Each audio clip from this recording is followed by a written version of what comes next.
Assalamualaikum semua. Welcome back to Vlog Abang Gan. Okay, so selepas kita itu main part 1 yang menjawab persoalan kenapa nama aku Cina, kenapa aku ni Melayu ke Cina, aku ni bagi salah ke bagi salam ke apa. Banyak soalan yang saya terima. So of course episod kedua itu part tu bercerita pasal pengalaman puasa. Okay, so saya harap dah menjawab lah korang punya persoalan sikit. So, untuk video part 3 kali ni, nak bercerita sedikit lah perjalanan. Sebab ramai yang tanya saya kan. Of course, antara soalan yang paling ramai tanya, apakah halangan, cabaran-cabaran, macam mana boleh terdetik sebagainya. So, insyaAllah saya akan cuba jawab satu persatu lah. InsyaAllah saya jawab. Saya akan cuba. Kalau ada masa, insyaAllah macam sekarang ni lah. Saya dalam kereta, saya on the way nak pergi ke event buka puasa. So, time ni lah masa saya nak buat video untuk korang semua kan. So it's a santai video. Tapi sebelum tu, bagi anda masih belum subscribe, jangan lupa subscribe. Yang dah subscribe, jangan lupa tekan lonceng ya. Okay, to make it simple benda ni So saya nak minta maaf. First saya minta maaf kalau ada kata-kata yang saya lontarkan ini mungkin ada yang kurang senang dengan apa yang saya katakan. Tapi ini adalah berdasarkan pengalaman dan juga pandangan peribadi saya So mana yang salah, tolong betulkan saya. Okay, so berbalik kepada yang katakan bila saya memeluk agama Islam. So saya memeluk agama Islam pada tahun 2018, masih baru lagi. Saya masih boleh dikategorikan sebagai sada baru lagi. I think dah almost 3 tahun saya memeluk agama Islam. Dan important thing adalah orang katakan cabaran tu memang of course ada. Memang ada cabaran. Dan of course saya dilahirkan di Felda yang saya katakan. Dan of course saya dikelilingi oleh sahabat-sahabat, rakan-rakan, jiran-jiran berbangsa Melayu. Of course siapa-siapa yang pernah pergi Felda tahulah kan, apatah lagi saya adalah generasi kedua. So buka-buka mata memang kau dah kelilingi oleh jiran-jiran beragama Islam. So maksudnya kiri kanan, depan kiri kanan rumah kau semua adalah Melayu lah. So maksudnya dekat kawasan Felda tu ada Cina tau. Ada yang confuse juga, katakan Felda ada ke Cina? Ada. Felda memang ada Cina, tapi tak banyak lah kan. Contohnya macam Felda Palong 2, total family kat situ ada 500 lebih family. So Chinese lebih kurang dalam 50 lebih family saja. Dan India ikuti India berapa puluh family saya tak ingat lah. So lebih kurang macam tu lah, lebih kurang dalam 10% lah di Felda lah. So memang ada bukan tak ada So neighbor saya memang Felda. So maksudnya kalau soal orang tua saya sebab kita situ adalah sama ada penoreh getah. Dulu kalau first generasi kita punya kerja, orang tua kerja adalah penoreh getah lah. So apa nama ni, kalau yang sekarang ni ada yang tanam sawit, ada yang tanam getah. So macam kita orang ni kategori kita orang agak keluarga yang agak susah sikit lah kan. Susah sikit maksudnya adalah terpaksa orang katakan saya bukan dilahirkan dalam keluarga yang senang. Tapi Alhamdulillah sekarang orang kata okey lah, rezeki tu ada, Alhamdulillah sekarang tu. Tapi macam katakan, apabila ayah tahu mak saya dia orang keluar bekerja, dia orang pergi menoreh getah, so anak-anak kita orang akan duduklah rumah jiran. So dia akan tumpang lah ke rumah jiran ke, sama ada aku pergi jiran depan rumah aku ke, ataupun pergi mana-mana ke. So macam kita orang kan, walaupun kita Chinese, macam kita orang pergi ke masjid, itu perkara yang normal tau. Bukan perkara yang tak normal, perkara yang sangat-sangat normal. So pergi tidur rumah kawan-kawan, rumah Malay kan, ikut diorang, sebenarnya tu dah jadi satu perkara yang normal bagi kita orang. So that's why kadang-kadang kau nampak macam mana aku boleh bahasa Melayu itu dan tak cakap Negeri Sembilan lagi. Ada yang suruh dan cakap Negeri Sembilan. Nanti episod seterusnya nanti dan cuba cakap Negeri Sembilan sepenuhnya. Dia dah cakap KL dah, jadi polik dah. Macam yang buat-buat pula kan. Okay, itu nanti saya akan cerita lah. Okay, so itu perkara biasa lah kan.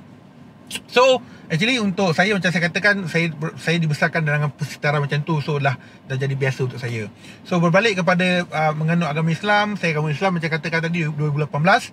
Dan the good thing dia adalah Alhamdulillah, katakan selepas dah dapatkan restu family itu yang paling penting kawan-kawan itu yang paling penting. Sebab sebenarnya antara halangan yang paling besar sekali of course lah daripada segi kalangan family lah. Sebab especially kalau family, diorang ada satu pemikiran menyatakan apabila kau bertukar agama, automatically kau bukan lagi, kau macam dah keluar agama aku, macam kau bukan anak aku. Sebab itu adalah pemikiran orang lama tau. Sebab apa dia jadi macam tu tau? Sebab oleh kerana mereka yang berada dekat luar sana yang sampaikan benda yang tak betul. Kau tahu tak? Sampaikan betul. Macam contohnya, Abila anak kau dah masuk Islam, kau dah tak ada anak tu dah gila, dia dah tak makan dengan kau, dia tak duduk sekali dengan kau, dia tak datang balik, dah tak macam anak kau, dia macam jadi orang lain. Itu pemikiran Okay, especially warga-warga yang golongan warga emas yang ada fikiran macam tu. Saya tak nafikan.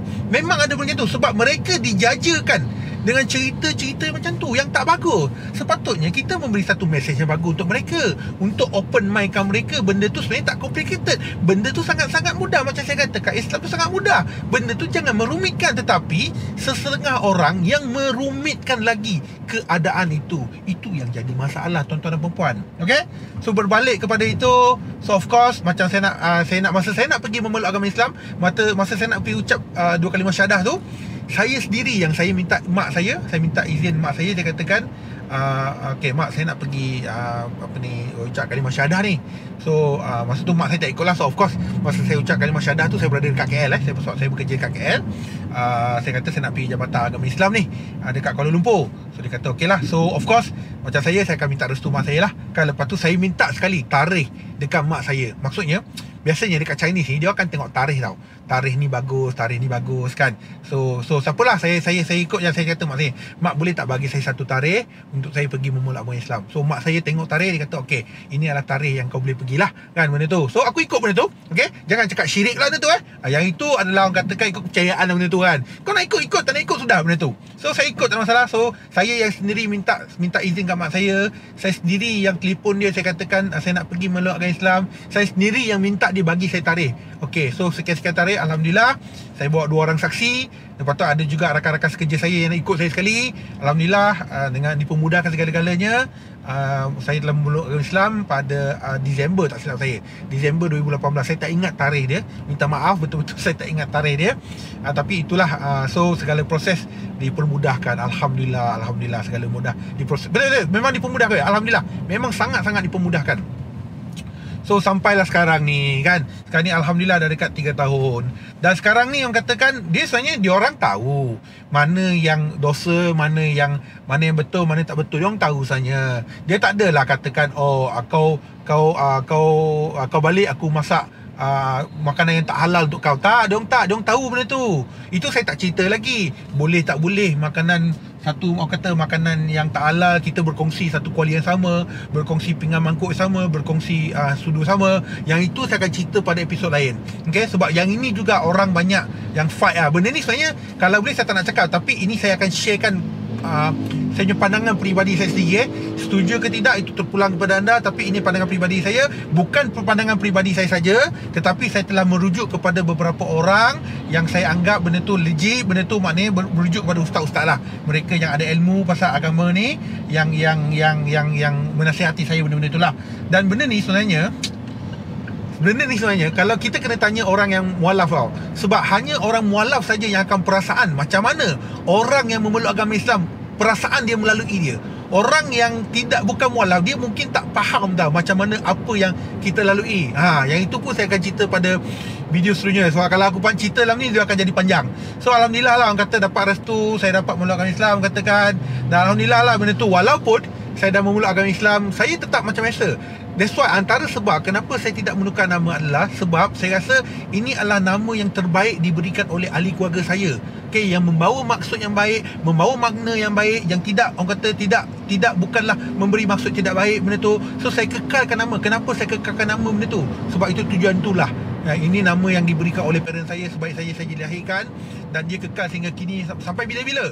Okay, IC saya, kalau katakan IC saya, nama saya still sama, tidak ada perubahan. Okay, bawah tu saja tulis Islam, itu saja. Memang tak ada halangan. Cuma setengah orang yang katakan masalah, itu mungkin anda tak berfikiran terbuka lah. Yang itu tak apalah, yang itu aku tak cakap. Nanti orang marah aku pula benda tu kan. So itulah serba sedikit yang saya ceritakan. So alhamdulillah sekarang ni walaupun saya dah memeluk agama Islam, saya balik macam biasa, tak ada masalah. Kalau sebelum PKP ni sebenarnya saya akan balik setiap sebulan, insya-Allah. Ada masa sebulan sekali, sama ada awal bulan, hujung bulan, saya akan balik, saya akan jenguk orang tua kita. Orang tua saya lah benda tu. So of course benda tu lah. So kadang-kadang saya ajak dia orang datang KL juga, datang macam biasa. Kalau makan pun saya makan satu table dengan mereka, tak ada masalah. So kalau dia saya balik, of course lah dia tak masak, dia masak yang kita boleh makan bersama benda tu. Tak ada masalah sebenarnya. Benda ni sangat-sangat simple. Okay, yang itu aku cerita nantilah benda tu kan. Sebab itulah, sebab sedikit lah macam mana. Apa yang penting adalah, apa mesej saya nak sampaikan adalah, walaupun saya memeluk agama Islam, saya masih lagi anak mak ayah saya. Saya masih lagi adik-beradik kepada adik kakak saya, abang saya, adik saya. Tak ada perubahan. Tak ada perubahan tuan-tuan dan puan. Masih kekal sama Itulah, so saya nak sampaikan benda tu. So sama juga kalau kita keluar berjalan dengan orang macam biasa, saya akan keluar macam biasa. Dan satu pengalaman satu pengalaman yang saya sangat hargai Jap, saya betul jap. Okay, satu pengalaman yang saya sangat hargai adalah kita Chinese kita orang ada satu perasaan malu tau. Kita orang takkan peluk family kita orang. Kita orang takkan cium mulut, cium pipi mak ayah. Kita takkan katakan I love you. Benda tu kalau Chinese dia jadi satu malu tau. Dia jadi satu segan. Sebab kita tak dididik daripada kecil. Mungkin ada setengah family yang ada macam tu. Tapi kebanyakan, saya boleh katakan kebanyakan ni, apabila saya bertanya pada kawan-kawan Chinese, kau akan peluk mak kau tak? Dia kata tak. Kau akan cium pipi mak kau tak? Tak. Kebanyakannya apa yang saya boleh katakan tidak. Tetapi selepas saya memeluk agama Islam, saya praktikkan benda tu. Walaupun pada awalnya saya agak segan nak peluk mak saya, nak cium pipi mak saya, kan, saya agak segan benda tu, tapi saya dapat buat benda tu. Dan itu adalah antara benda yang saya sangat-sangat appreciate. Apabila saya memeluk agama Islam, saya applykan benda tu. Okay, Alhamdulillah, setiap kali kalau saya balik ke, ataupun saya nak balik daripada kampung ke KL ke, saya akan peluk mak saya akan kiss, saya akan cium pipi dia kiri dan juga kanan. Dan dia pun akan buat benda sama. So saya jadi tak malu benda tu. Tapi pada masa sama, saya rasa berbangga. Mungkin kalau saya masih lagi Chinese, mungkin saya tak buat benda tu. Tapi selepas memeluk agama Islam, saya buat benda tu. Saya tak rasa malu langsung. Orang nak cakap apa, cakap lah, kan? Tapi kalau setakat orang kata pegang tangan, kalau keluar dengan mak saya, pegang tangan mak saya, kita orang keluar, itu perkara biasa untuk saya. Tapi untuk cium pipi, itu adalah satu perkara yang luar biasa, yang tidak akan dilakukan oleh kebanyakan warga-warga bangsa Cina lah, seperti saya. Tapi saya melakukan benda tu. Itu adalah antara yang saya rasa sangat keseronokan yang ada lah, benda tu. Okay, so abang rasa untuk part 3 ni sampai sini saja. Untuk part 4 nanti abang akan continue cerita benda-benda yang seterusnya lah. Okay, benda-benda lain lah. Sebenarnya ada banyak lagi saya nak cerita, tapi insyaAllah saya akan buat time to time lah. So macam biasa, saya ingin minta maaf sekali lagi kalau ada sebarang kesalahan ataupun kekurangan, ataupun mana-mana yang kata memburukkan hati korang ataupun meluka hati korang. Saya minta maaf banyak-banyak. So sekali lagi, saya manusia biasa. Mana yang salah tolong perbetulkan saya. Sampai sini saja video kita pada kali ini. Macam biasa, jangan lupa subscribe. Yang dah subscribe, saya ucapkan ribuan terima kasih. Dan juga jangan lupa juga tekan loceng. Dan kita jumpa lagi pada video akan datang. Bye bye semua. Assalamualaikum.